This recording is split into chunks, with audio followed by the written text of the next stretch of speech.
Buenos días. A continuación les presentaremos el análisis de la práctica educativa en línea en tiempos de pandemia por COVID-19. Este estudio desde una perspectiva de los profesores de secundaria, los padres de familia y los alumnos. Los participantes somos Dalia Sabrina, Karen Isabel, Yasmin Lisset, Anet Gabriela, Carla Esmeralda y su servidora Valeria. Y el objetivo general de este estudio es analizar la perspectiva que tienen los profesores de secundaria respecto al desarrollo que se ha observado en la práctica educativa en este nivel bajo la modalidad en línea.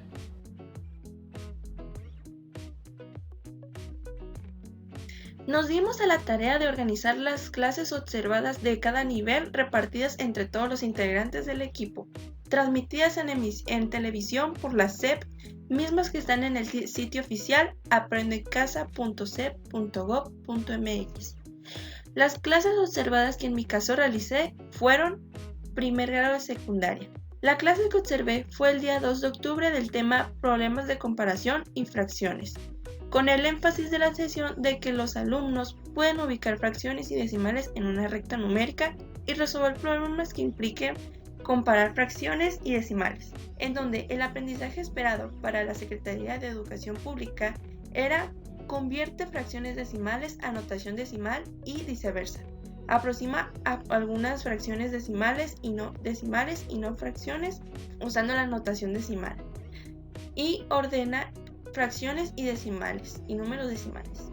Los elementos del diseño didáctico de las clases que observé fueron los siguientes.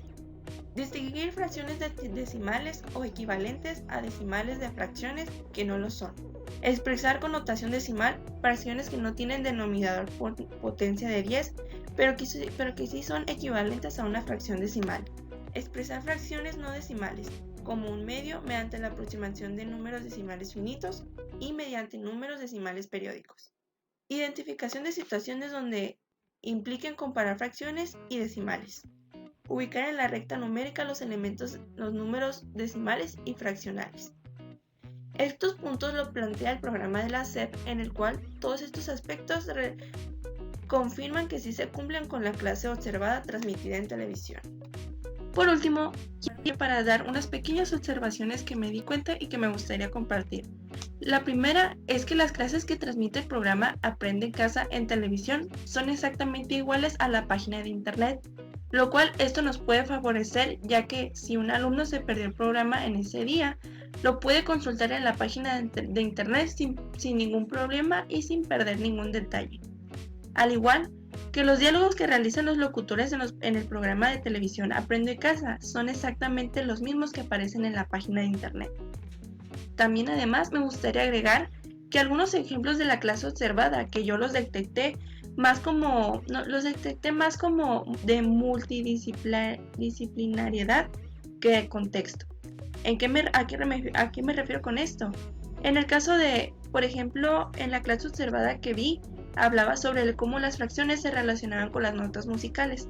Entonces, esto es muy visto comúnmente. Este tema puede ser muy común y muy entendible a las personas que están familiarizadas en tocar un instrumento o que están en las matrices del área del arte y la música.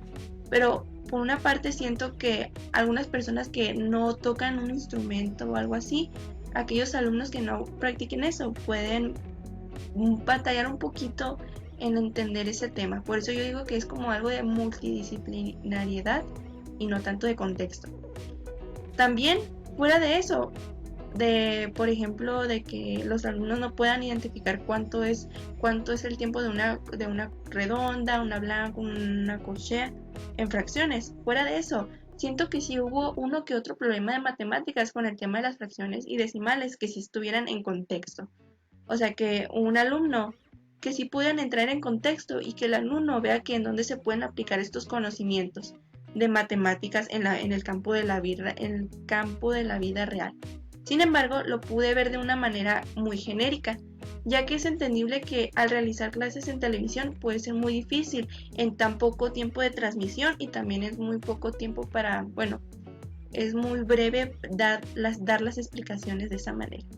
Y por mi parte sería todo en esta ocasión. Vamos a continuar con la clase que yo observé. La clase que yo observé es de de la asignatura de matemáticas del primero de secundaria del día 5 de septiembre del 2020, con el tema de jerarquía de operaciones.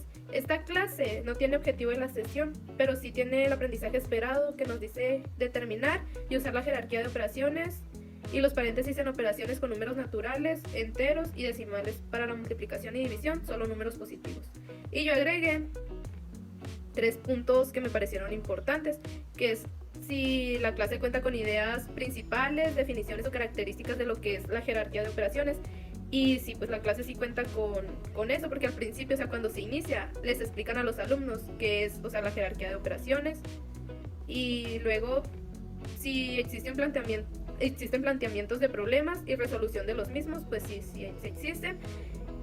Y también si hubo situaciones de la vida cotidiana donde se haya utilizado pues la jerarquía de operaciones. Y pues sí, también cuenta con esto la clase. Porque, o sea, al inicio llega el muchacho, ¿no? Y le dice, oye, ¿sabes qué? Estaba revisando mis redes sociales y me encontré con este problema, pero tiene 2 respuestas, entonces quiero saber qué respuesta es la correcta. Y ya pues se ponen los 2 maestros a realizar el ejercicio y ya dan con la respuesta correcta, pues utilizando las reglas pues de lo que es la jerarquía de operaciones. Y luego les explican con un triángulo qué se hace primero y qué se hace después en una operación. Por ejemplo, si tu operación cuenta con paréntesis, llavecitas o corchetes, pues es lo que vas a realizar primero, seguido de que si tienes un exponente o una raíz, y ya, o sea, si tu operación cuenta con división o multiplicación, es lo que vas a realizar después, y ya al final lo que se hace es la suma y la resta, pues. Y hacen unos, o sea, ellos mismos plantean unos problemas, pues, de que a ver qué resultado nos daría si hacemos esto y el otro. Y ya lo ponen y lo realizan pues en colectivo. Y ya al final de la clase, pues con una ruleta que tiene varios ejercicios, o sea, la giran y compiten los 2 maestros que están explicando la clase, a ver quién la resuelve primero y quién tiene la respuesta correcta. Y ya pues aplastan el botón y de que a mí me dio tanto. Y ya, vamos a ver si tu respuesta es correcta, ¿no? Y ya la realizan entre los 2. Y ya, si su respuesta es correcta, pues ya, ok. Y si no, pues ya, es que te equivocaste en esa parte, o así. En mi punto de opinión, o sea, la clase estuvo muy, muy dinámica, se me hizo muy padre. Siento que un alumno de secundaria no se aburriría con esta clase, pues. Siento como que sí la hicieron muy entretenida. Guía de revisión de clases de segundo año del día 5 de octubre del 2020. El tema es ecuaciones con 2 incógnitas y el objetivo de la sesión es que los alumnos, en base a aprendizajes ya obtenidos en primer año de secundaria, resuelvan ecuaciones y adquieran un nuevo conocimiento. El aprendizaje esperado es resolver problemas mediante la formulación y solución algebraica de sistemas de 2 ecuaciones lineales con 2 incógnitas. Durante la sesión del día lunes 5 de octubre del 2020, se pudo observar que se presentaron diferentes elementos, como identificar situaciones en donde fueron aplicadas las ecuaciones lineales, también identificación de características de las ecuaciones lineales. Y, por último, durante toda la mayor parte de la clase, hubo la resolución de problemas de ecuaciones lineales.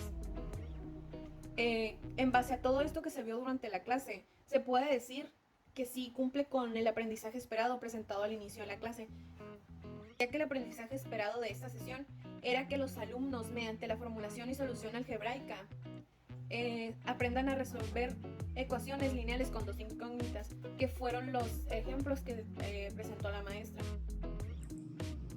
Y ahora pasamos con los grupos de tercero. La clase observada fue la del 5 de octubre del 2020, con el tema Propiedades de traslación de una figura. El objetivo de la sesión es analizar las propiedades de traslación de figuras, y el aprendizaje esperado explica el tipo de transformación, tanto reflexión, rotación o traslación, que se aplica a una figura para obtener la figura transformada. Identifica las propiedades que se conservan. Los elementos del diseño didáctico según la Secretaría de Educación Pública son los siguientes.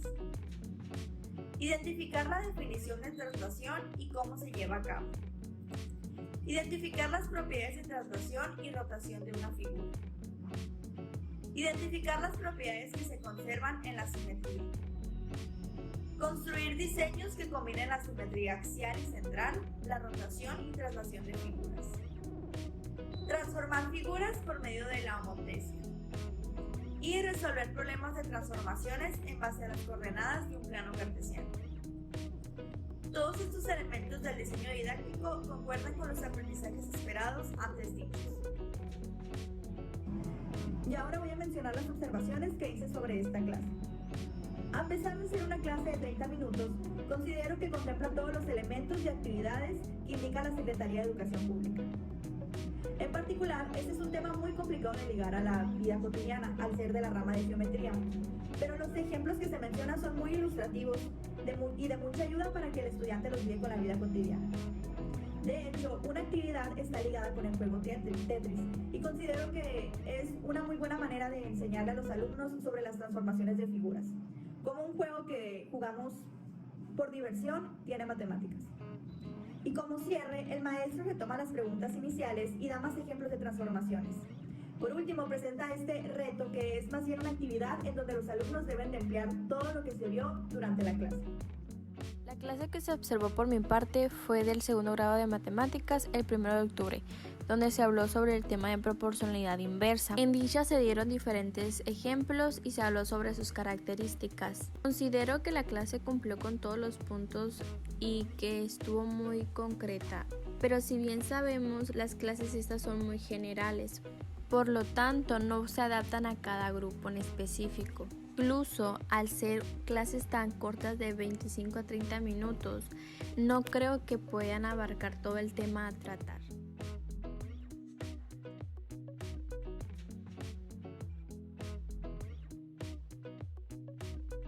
Muy bien, el día de hoy vamos a entrevistar a Mirna Guadalupe Alapisco. Bienvenida y más que nada vamos a empezar con la primera pregunta que dice así: ¿cuánto tiempo puede dedicar diariamente a ayudar a su hijo con la escuela en línea? Pues yo me pudiera organizar, ayudarle 1 hora, 2 horas, el tiempo que lo requiera, ya que soy ama de casa ahorita y puedo disponer del tiempo. Muy bien, excelente. Ahora siguiente pregunta. En la casa en donde vive, ¿tiene un lugar tranquilo y ordenado que ayude a su hijo a concentrarse en sus deberes escolares diarios? Sí, ellos cuentan con un escritorio con su computadora y ahí tienen sus útiles escolares donde pueden tomar sus clases virtuales. Bien, ahora pasemos a la siguiente pregunta. Desde su perspectiva, ¿cómo ha recibido el aprendizaje de su hijo de las clases en línea a comparación de las presenciales que llevaban en la escuela? En mi punto de vista, pienso que no es el mismo aprendizaje, ya que en el aula el maestro le puede poner atención a cada uno de sus alumnos. Y ahorita que están tomando clases desde una computadora, tienen muchos distractores, el celular, de que apagan la cámara y no ven lo que están haciendo los niños y están poniendo realmente atención. A lo mejor yo pienso que no es el mismo aprendizaje. Gracias. De acuerdo, entonces pasemos a la siguiente pregunta. ¿Considera que los maestros son flexibles con los alumnos a la hora de entregar alguna tarea o trabajo? Sí, pienso que están siendo flexibles, porque en mi caso he visto a mis hijos que sí tienen una fecha de entrega, pero ahora no. Y veo que a veces son las 8, 9, hasta las 10 de la noche y ya están enviando alguna tarea. Entendido. Entonces, pasaremos a la siguiente pregunta que dice: ¿cuál es su opinión acerca del programa Aprendo en Casa, que es transmitido en televisión y en YouTube, además del desarrollo de las clases y actividades que nos presenta la SEP en su página web Aprendo en Casa? ¿Considera que ha sido de provecho? La verdad es buena opción el presentarlo y darles esas herramientas a algunos estudiantes de verlo en YouTube, en el teléfono, en televisión. Pero pienso lo mismo, que hay varios distractores que no es lo mismo que un maestro esté con ellos retroalimentándolos si tienen alguna duda o algo. Simplemente lo escuchan, pero no sé si sea de provecho y lo entiendan. De acuerdo, buena respuesta. Ahora pasemos a la última pregunta, que dice: ¿qué adaptaciones cree que su hijo está tomando con respecto a las clases en línea que tiene actualmente, tomando en cuenta que pasar de llevar a clases presenciales a clases virtuales es un cambio inesperado? Sí, totalmente inesperado. Los niños están tratándose de adaptar positivamente a todos estos cambios, pero pienso que están dejando a un lado la responsabilidad de portar un uniforme, de estar desayunados antes de sus clases, de que no tienen un horario fijo, tienen a veces clases en la mañana, clases en la tarde y se distraen, no le dan continuidad, seguimiento como en la escuela, que tienen horario de tal hora y tal hora salen. De la entrevista que realicé a una madre de familia puedo rescatar lo siguiente. Aunque su hijo Casi no le pide ayuda con las tareas y actividades académicas, y cuando es así, solo es mínimo lo que le pide. Ella considera que el programa de aprender en casa no es una buena herramienta para que sus hijos estudien en casa, ya que no se concentran y pierden el control, sobre todo en los horarios. Los impedimentos que ella ha vivido como madre de familia para apoyar el desarrollo académico de sus hijos son que se vio la necesidad de contratar internet más caro y conseguir una laptop para el otro integrante de su familia que también estudia desde casa. Buenas tardes, José Andrés. Pues mi nombre es Yasmín, soy estudiante de la licenciatura en Matemáticas de la Escuela Normal Superior. Y pues hoy te vengo a hacer a ti unas preguntas de lo que opinas tú sobre las clases en línea. La primera pregunta que te voy a hacer es: ¿cómo te has sentido con tus clases en línea? Pues muy raro, muy extraño, de que es otra forma de entrar a la escuela. ¿Cuál es el medio que más te pide utilizar para llevar a cabo tus clases? Pues el teléfono y la computadora. No, pero el medio. ¿Medio? ¿Cómo? Sí, o sea, usan plataformas, en pues, videollamadas. En videollamada. ¿Pero en qué aplicación? En Meet. En Meet. ¿Y qué más? Y en Classroom para subir las tareas. Ah, ok. ¿Has tenido complicaciones para poder llevar adecuadamente tus clases? Poquito. ¿Y cuáles han sido esas complicaciones? De que hay veces de que no hay el link de la clase. ¿Y qué más? Pues que hay veces que no entro. Ok. ¿Cuentas con apoyo familiar para llevar a cabo estas clases? Sí. ¿De quién? De mi hermana. Entonces, ¿te ha gustado esta nueva forma de llevar las clases? Sí. Si pudieras cambiar algo de las clases en línea, ¿qué sería? Y digo que nada. Ok. En la última pregunta dice: ¿cómo es el espacio de tu casa en donde recibes tus clases?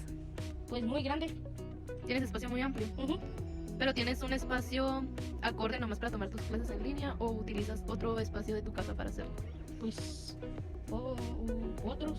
¿Cómo otros? Pues a veces estoy en el cuarto, ¿Y a veces en dónde? en la cocina. Ah, ok. Entonces no tienes un espacio programado que sea nomás para tus clases virtuales. Ok, José Andrés, muchas gracias por tu participación. Muy bien, a veces que se me complican las tareas y quisiera estar en el salón porque allá se explican mejor las tareas.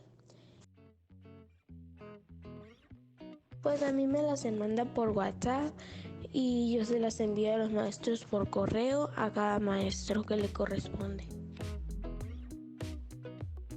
Sí, un poco en geografía, porque se me complica en los mapas que tenía que encontrar los elementos. Sí, cuando se me llegan a complicar algunas cosas. Un poco porque a veces que se me complican en algunos trabajos de todas las tareas. Sí, en mi cuarto tengo una mesita y ahí la realizo todas las tareas. Una docente de matemáticas de secundaria nos platica que se encuentra preocupada por lograr que sus alumnos alcancen los aprendizajes esperados y agobiada por tanto trabajo que genera revisar y explicar a distancia. Una de las dificultades que se han presentado son que algunos alumnos no tienen acceso a internet, plataformas de trabajo y la falta de compromiso por algunos padres y alumnos. Sin embargo, cuenta con apoyo de la institución y de la gran mayoría de los padres. Los métodos que utiliza para aumentar la comunicación son mensajes por WhatsApp, videollamadas, llamadas telefónicas y envío de audios. Las adaptaciones y adecuaciones que ha realizado en este nuevo ciclo son videos explicativos, audios, diagramas, estrategias de asesorías, equipos colaborativos. También nos dice que la forma de aprender es diferente, pero que sí se logran los aprendizajes esperados. En lo personal, entrevisté a una maestra de tercero de secundaria y me comentó que al principio fue muy difícil para ella adaptarse a la nueva modalidad, ya que para ella fue un reto tanto para la nueva manera de planear y cómo impartir sus clases. También comentó que tiene apoyos por parte de la institución, de sus directivos, subdirectivos, pero por parte de los padres de familia sigue habiendo esa ausencia en alguno de ellos. Comenta que el método para comunicarse con sus alumnos es por vía WhatsApp y por grupos que ella puede generar, ¿no? Incluso pone videos para apoyo de actividades y tareas. Como equipo, llegamos a la conclusión de que, con base en la nueva normalidad, las clases virtuales son indispensables para que los estudiantes continúen con su educación desde casa. Adaptándose a esta nueva modalidad, la SEP nos proporciona la herramienta de Aprende en Casa. dándole seguimiento a los contenidos que se tienen que ver en cada clase. Esta herramienta hace uso de elementos como el cuaderno, el libro de texto y el juego geométrico para continuar con la educación desde casa y alcanzar los aprendizajes esperados. Las clases que solo duran 30 minutos son dinámicas y según las observaciones que se hicieron en este equipo, cumplen con todos los elementos de diseño didáctico para lograr los aprendizajes esperados. El trabajo que realizamos nos pareció interesante porque de esta manera no solo conocimos la perspectiva de los estudiantes con esa nueva modalidad en línea, sino también la perspectiva de los docentes de matemáticas y de los padres de familia, y pudimos rescatar a las dificultades que se les han presentado con esa nueva modalidad.